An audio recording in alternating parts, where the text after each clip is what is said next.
Evening all. Here we are on a very chilly Friday night. Right now it's pushing a minus 36 odd wind chill out there. A bit late for doing this. I almost wasn't going to put it up, to be honest. It's just kind of been one of those days, weeks, months. You know, life happens kind of a thing. But I'm not doing this for me, right? I've already got the book, so yeah, just saying.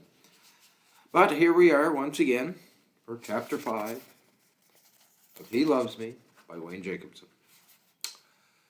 This one's going to be probably a little jerky and broken, but we'll do our best to fix it, which means we'll have to watch it after, which will be a fun thrill for a change, eh? Won't that be nice? Woo! Anyways, let's get this underway, shall we? Enough babbling. Yes, enough babbling, of course. All right. We start off with a quote from Phillips Brooks. And it says, "The great danger facing all of us is that someday we may wake up and find that we have been busy with the husks and trappings of life and have really missed life itself. That is what one prays one's friends may be spared. Satisfaction with a life that has no tingle or thrill that comes from a friendship with the Father." I can relate to that, you know. We all want to do more than just survive. Moving on. I'm going to do a little reading here for a change instead of just babbling off the hook. It says, "I've seen that look at least a dozen times. Should I trust or should I not? I know well the battle that rages, not 15 yards from me, as the latest stray puppy tries to decide whether I'm safe or not. The torment is unbearable. She takes a few halting steps forward, then thinks better and runs off as if to break a spell about to overcome her. I'd love to rush in and scoop her off her feet and convince her how safe I am for her. But if I so much as lean forward, she scurries even farther into the darkness. Right now, the dog across from me has no idea what awaits her if she can overcome this fear. All the benefits of my house are hers if she overcomes, and they are considerable. Here, strays receive the royal treatment, complete with a flea bath, loving attention, and plenty of food and water. During the following week, my wife will do everything she can to locate the owner. Failing that, she will take out an ad in the newspaper promising a free puppy to a good home and will let it go only when she's convinced the new family will treat the puppy well. Many warm up right away to the attention, but others act as though they've been beaten by every human they've ever known. This latest puppy is one of those. I hold out my hand offering her food. I know she hasn't eaten in a while because I can count every single rib right through her fur. I coax lovingly, speak in soft tones, try to caress her with my words. This won't be easy. I won't force her into my home and allow her fears to be a risk to my children and my dogs. If she comes, it'll have to be willingly. And this will go on for a while. Right now, it could go either way. And I know exactly how she feels. Every time I play this game, I can't think of how much this mirrors God's entreaty to me, and the difficult time I have had learning to trust Him. The choice to trust is never easy, not for stray dogs, nor for stray sons and daughters."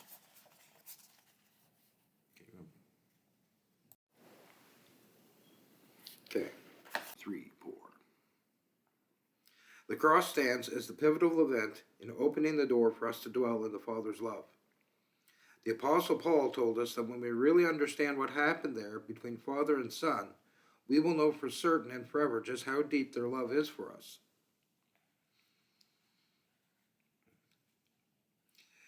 Jesus said, "I am the way, the truth, and the life." He knew they were confused. He knew they didn't understand the new relationship they would be able to have with Him and His Father after the resurrection. But He said it simply, "You know me, I'll get you there." Notice how He focused not on the process they would have to follow, but on the person they would need to know. He took it right back to the relationship again. Stay with me, and you'll know everything you need to know. Glasses need adjusting here. To have the relationship God desires with you, and for which your heart must be crying out, or you wouldn't be reading this book, you simply have to learn to trust Him. That sounds simple, right?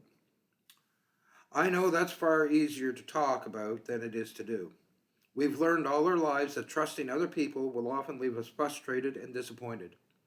Even the people who love us and that we love the most have probably failed us at some point. The lesson our flesh teaches us from a very young age is to take care of ourselves because no one else will. I think probably everybody can probably relate to that one, right? I mean, we've all been betrayed by somebody we cared about. We all have betrayed somebody we cared about, we've kind of been taught this all along that, keep pulled back and don't give in and don't give it, But that's a painful way to live. It really is. It makes that sour, hollow, bitter thing inside you, and it's not comfortable. It's hard to trust. But trust is a choice. You choose to trust, just the same way as you choose to, get out of bed in the morning. Well, I suppose that's trust too. You're going to trust that there's a floor there because you're probably not awake enough to notice one, just fall off into the abyss somewhere. Ah! Okay, anyways, moving on.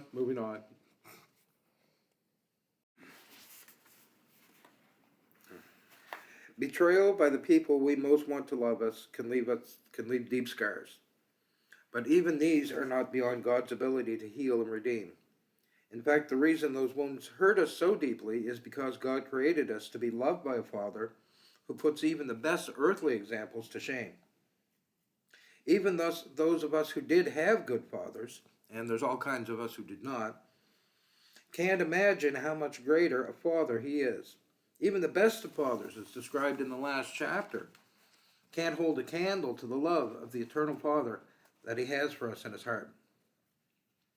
It may take a while, but God can help us to find His fatherhood not based on the failed record of broken humanity, but on what it really is to be loved by the most awesome Father in the universe. So even if the word Father doesn't convey the most tender image to you, please don't write yourself out of God's house. Learning to trust Him is the most difficult thing any of us will ever have to learn to do.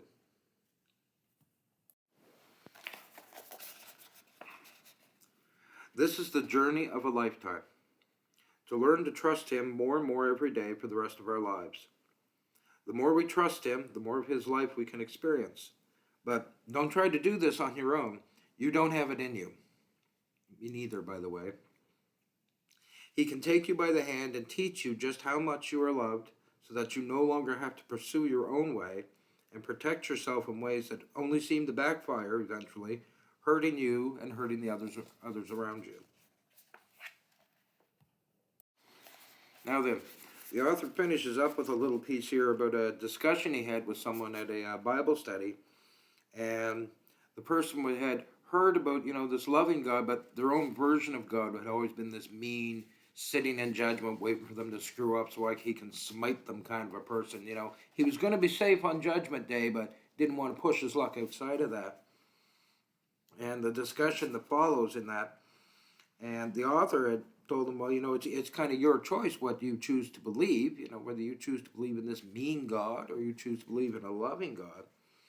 But he put the question to them, is that, would the God you picture that you're serving ever trade His life on a cross for yours? And he looked up apparently and said, not a chance, no way. Then how can that be the God of the Bible? Is the answer he gave. And that's kind of out there, isn't it? I mean, if we're following Jesus, if we're following God, and we think He's this big meanie, would He go through what He went through in order to, have a relationship with us if He was the big meanie? It's, I guess, just something to think about, something to ponder. Anyways, as per normal, we should have some questions here. I'm going to fiddle with my book for a moment here. Take up valuable time. I can probably censor this out after, but I probably won't because, we don't want to look too professional. We want to, continue to look amateur. Otherwise, we'll have, agents from Hollywood showing up and, Brad Pitt will want to play me and, there'll be this big scrap and stuff. It'll be horrible. Anyways, a couple of questions at the end now that bit of fantasy's over with. What reservations do you have about entrusting yourself completely to God? Realize that the only way to grow in trust is to grow in the knowledge of His love. Ask Him every day to reveal the depth of His love to you, and in doing so, to teach you how you can trust Him more. Well, there we go. That would be chapter 5. And I have to clean up some stuff, but that's all for this week. And I will see you again in about a week's time. We have a whole new section. We have section 2 of the book. Ooh, I know, we're moving forward. Isn't that awesome? I know.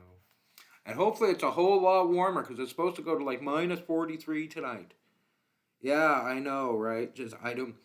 You're watching this in like, some Midwestern state somewheres or something? Yeah, seriously, minus 43. Yeah, we still have to work and everything in this too, yeah, but we don't get to stay home and hide and go, it's the apocalypse or something. Anyways, y'all take care, stay warm, God bless. We are all in this together, right? All right, peace out.